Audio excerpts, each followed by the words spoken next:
हमारे भारतीयों के घरों में जब भी मिठाई का जिक्र हो या ढेर सारी मिठाइयाँ बनवाई हो या लेकर आए हों तो उन मिठाइयों में गुलाब जामुन ना हो, ऐसा कभी हो सकता है?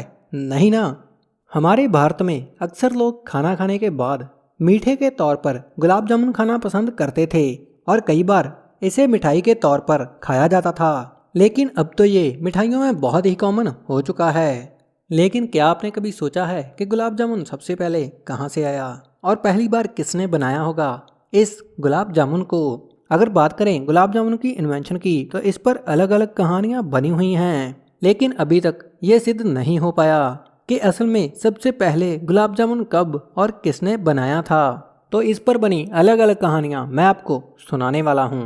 नंबर 1, कुछ इतिहासकारों के अकॉर्डिंग गुलाब जामुन सबसे पहली बार ईरान में बनाया गया था और इसके बाद टर्की के कुछ लोग इसे भारत में ले आए, जिसके बाद इसे भारत में बनाना शुरू कर दिया। नंबर 2, कुछ इतिहासकार कहते हैं कि एक बार मुगल सम्राट शाहजहां के रसोइये ने गलती से इस मिठाई को बना दिया जो कि शाहजहां और बाकी लोगों को भी काफ़ी पसंद आई, जिसके बाद इसे भारत में लाया गया और धीरे धीरे ये पूरे भारत में काफ़ी प्रसिद्ध हो गए।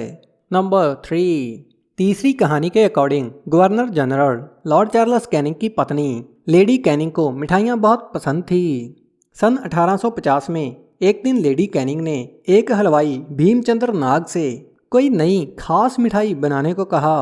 हलवाई भीमचंद्र नाग ने एक खास तरह की मिठाई बनाई जो कि लेडी कैनिंग को काफ़ी पसंद आई। ये मिठाई पहले सिलेंड्रिकल शेप में बनाई गई थी और सबसे पहले इसका नाम लेडी कैनिंग के नाम पर लेडी कैनिंग रखा था। बाद में इसका नाम गुलाब जामुन कर दिया गया। नंबर 4, फ्रांस में एक मिठाई मिलती है जिसे बमी कहते हैं और टर्की में एक मिठाई मिलती है जिसे तुड़ुम्बा कहते हैं और भारत में मिलता है गुलाब जामुन। कहते हैं कि फ्रांस की मिठाई बमी, तुर्की की मिठाई तुड़ुम्बा और गुलाब जामुन ये तीनों एक जैसे दिखते हैं। एक फूड हिस्टोरियन माइकल क्रोंडल के अकॉर्डिंग गुलाब जामुन बनाने का विचार बमी और तुलुम्बा से आया। हिस्टोरियन माइकल क्रोंडल के मुताबिक इन्हीं मिठाइयों से ही शाहजहां के रसोइये ने गुलाब जामुन बनाया होगा। माइकल क्रोंडल ने एक किताब लिखी जिसका नाम है द डोनट हिस्ट्री रेसिपीज और लोअर बोस्टन से बर्लिन तक, जिसमें उन्होंने लिखा है कि फारसी हमलावर अपने साथ गोल फ्रिटर लेकर आए थे और यही बाद में गुलाब जामुन बन गए। माइकल लिखते हैं कि मध्य पूर्व तक इस मिठाई को गुलाब जल में भिगोया जाता था और बाद में इसे चीनी की चाशनी में भिगोया जाने लगा।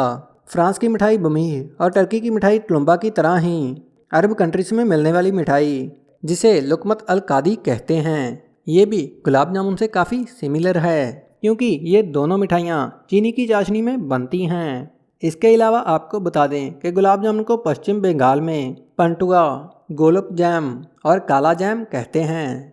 उत्तर प्रदेश और मध्य प्रदेश में गुलाब जामुन काफ़ी फेमस हैं। नेपाल में इसे लाल मोहन के नाम से जाना जाता है।